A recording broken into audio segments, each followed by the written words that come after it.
ఉండేది.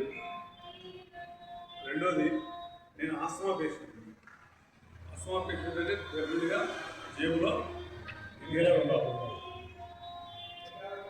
2012 వరకు నా జేబులో ఇన్హేలర్ ఉండేది. అనేక రకాల మందులు వాడి అవి వాడకం తగ్గిపోయింది. ఇన్హేలర్ లేకుండా మనిషి నడుస్తాము. అతను ఇంజక్షన్ కూడా ప్రతిరోజు ఉదయం సాయంత్రం ఇంజక్షన్ చేస్తేనే ఈ బండి నడుస్తుంది. ఆస్తమా చాలా తీవ్రమైనటువంటి రోగం. ఆస్తమా ఉన్నోళ్ళు కదలలేదు, నడవలేదు.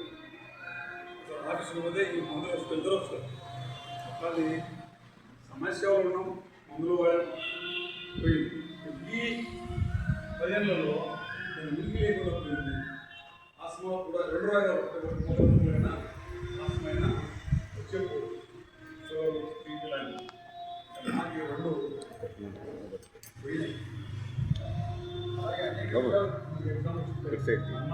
పారాయణం వలన అనేక మందికి అనేక రకాల లాభాలు